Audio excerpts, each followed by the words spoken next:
What purpose do we fulfill in life? Why do we live? In today's episode, psychologist Hugo Rodriguez will be addressing what is perhaps the most profound of all scientific and philosophical questions. What is our main purpose for living?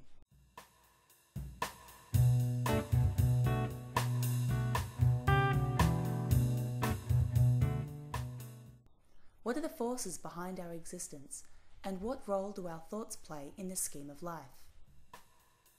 Since the dawn of humanity, we've been trying to answer this big question. What purpose do we have in life? Is there an answer to that? Yes, but to borrow a term from the documentary series What the Bleep Do I Know?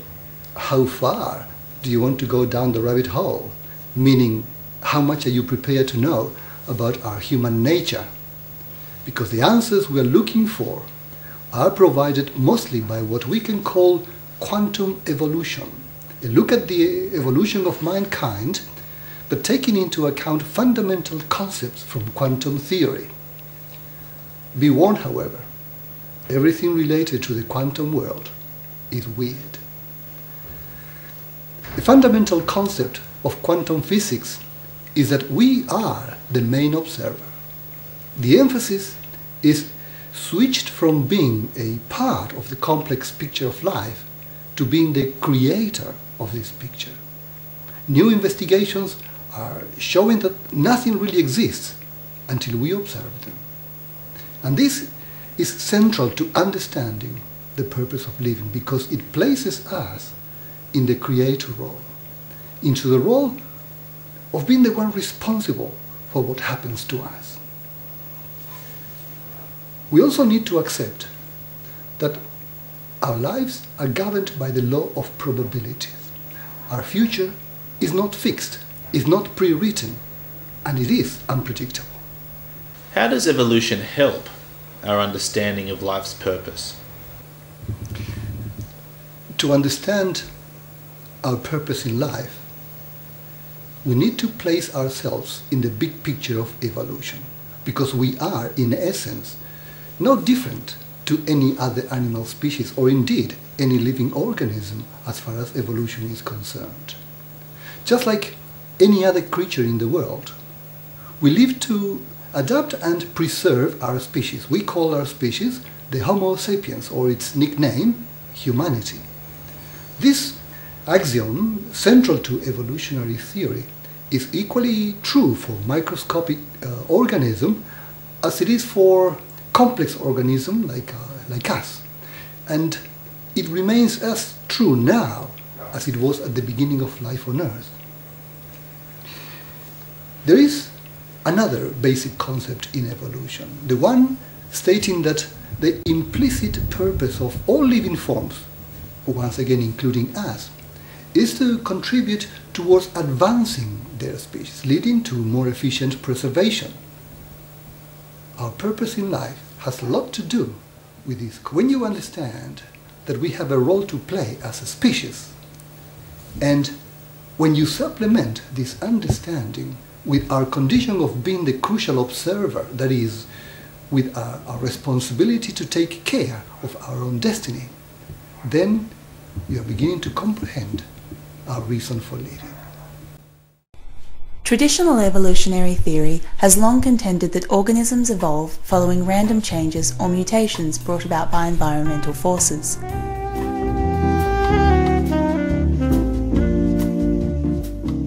And there are indeed very dramatic examples of how environmental forces generate life on Earth.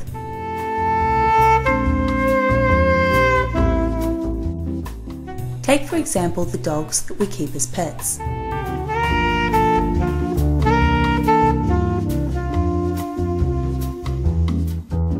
Long ago there were no dogs in the world, only undomesticated wild wolves.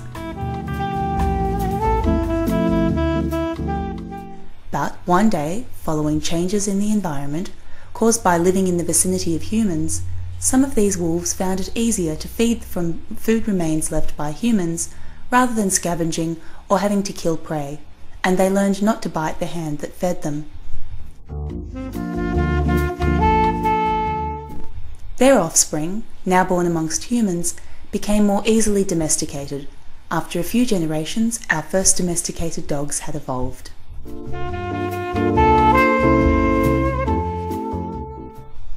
More environmental forces arising from having contact with humans caused these early dogs to become more varied and different, ending up in the great variety of canine types that exist today.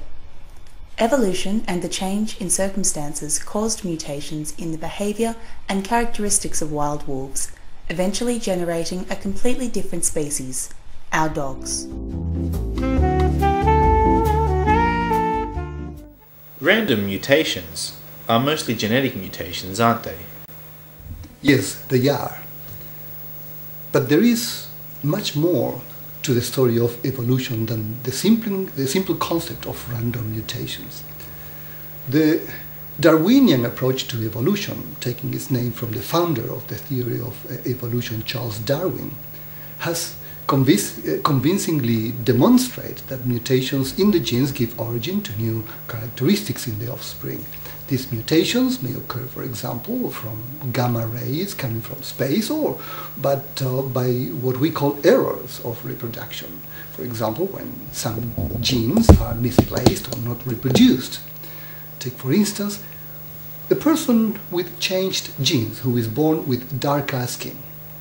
If these changes are useful for living, they are preserved and passed to the new generations because these individuals reproduce, giving their genes to their children. This way, the variety of individuals with this characteristic, for example, darker skin, expands. Changes that are not useful simply die. For example, people born with low intelligence or some disabilities tend to have less children, and so this new characteristic tends to disappear.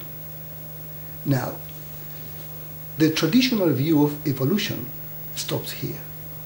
It claims that random mutations are the only reason for generating different individuals. It assumes that organisms play the passive role of simply reacting to circumstances and forces in the world around us. But there is a profound gap in this theory. It neglects the fact that we have our own intentions, wishes, goals, and that in obeying those intentions and pursuing those goals, we are actively and purposely participating in shaping our destiny. It simply defies common sense to believe that we have no purpose in life other than passively respond to and be shaped by random circumstances or by mutations in our genes. It is far more convincing to argue that when we apply ourselves to achieve a particular goal, we do so in response to a force inside us that motivates us and prompts us to work for what we need.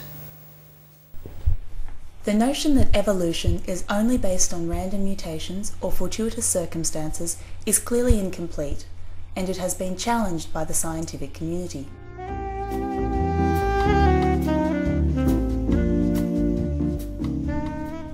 The main criticism, which is now increasingly more accepted by frontline scientists, is that there was simply no time in the history of the world for all complex life on Earth to evolve only by random mutations.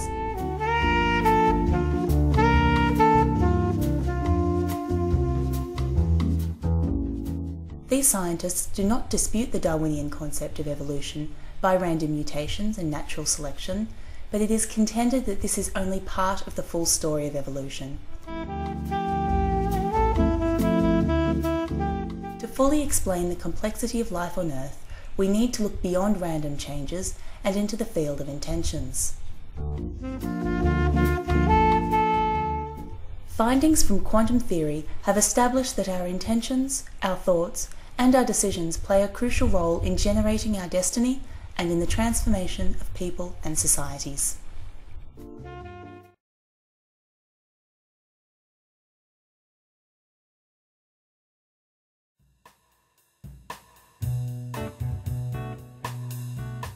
These were emotions that our ancestors had and that were unwittingly passed to us because these ancestors had a subconscious intention to protect us from similar dangers.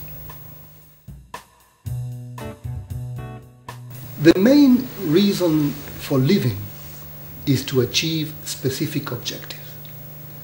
And this is principle number 1 of effective thinking and mind power. 4. Life rewards you with the most precious of all prizes, a unit of happiness.